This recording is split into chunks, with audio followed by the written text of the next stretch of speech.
You think you know what expensive looks like. Private jets, diamonds, mansions, sure, but tonight we stack the actual receipts.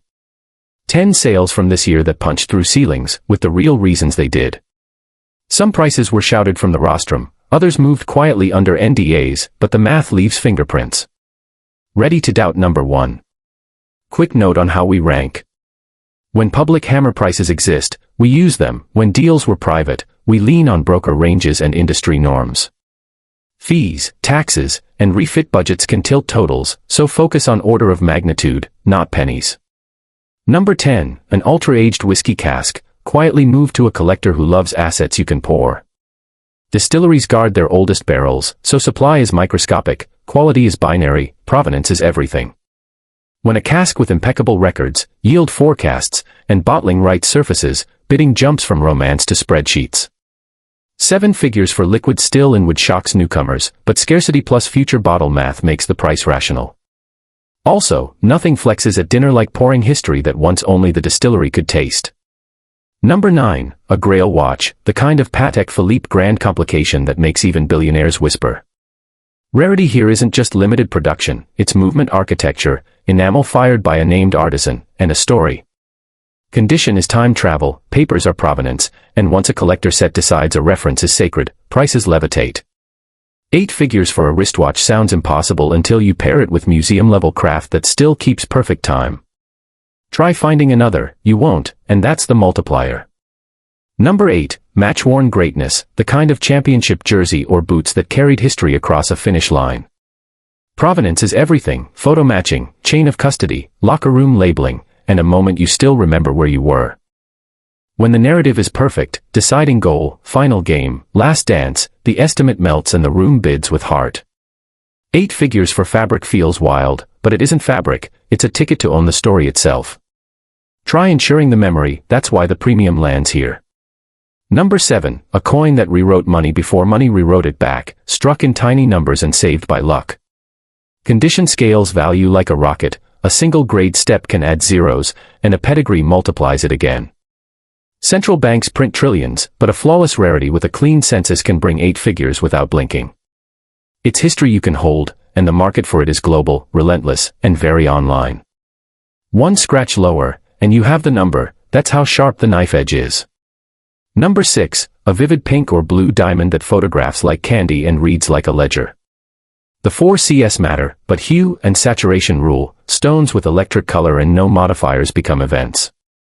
Tens of millions at the hammer, more after fees, and then insurance so the sparkle is never nervous. Why so high? The supply side is a countdown, every cut is one fewer forever. Wear it once, and every room notices before you sit down. Number 5, a race-bred Ferrari from the 1960s, a chassis with scars that read like scripture. Championship provenance, matching numbers components, and period competition history stack value like a tower. Restoration is surgery, originality is soul, documentation turns romance into wire transfers measured in 8 and 9 figures. The buyer isn't purchasing steel, they're buying a seat at a table where only a handful of chassis exist. Try making another 1962 anything, you can't. Number 4, a Sky Palace penthouse that stitches a whole city to your windows and parks a pool in the clouds. Trophy towers sell status as much as space, ceiling heights, private elevators, and amenities that mimic resorts' price in scarcity. Closing at 9 digits happens when the view becomes an asset, sunrise to sunset with a runway 5 minutes away.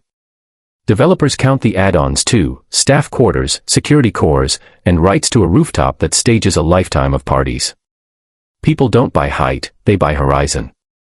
Number 3, a 100-meter superyacht that floats like a quiet city and eats horizons for breakfast.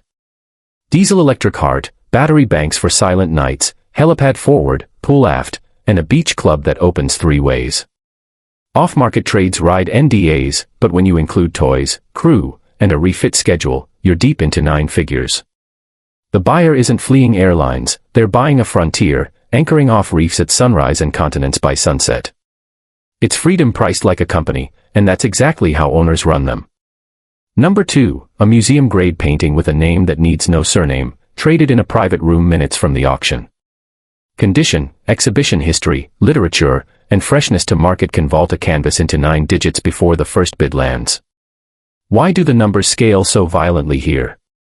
Because culture compounds, a masterpiece appreciates in public every time it's shown. One collector exits, another enters, but the spotlight never dims, and that's the closest thing to guaranteed demand. You're not buying paint, you're buying a passport into history's most exclusive room. Number 1, not a painting, not a yacht, an entire private island with a runway, power, water, and a marina, sold as a package. Off-market, of course, the public gets drone photos while lawyers trade binders filled with permits, surveys, and environmental studies. Price isn't just the land, it's the microgrid, villas, staff housing, and future capex baked into a number that starts with a 3. Doubt it. Call any broker who does sovereign-level deals. When the runway is private and the reef pristine, zeros multiply. You can buy a penthouse in a week. Buying your own country-sized postcard takes a year of due diligence. So what did this year really sell? Objects, or stories that stamp status on site and store wealth in public? If you could keep one and borrow the rest for 10 years, which would you choose, and which price stunned you most? Tell me below, now.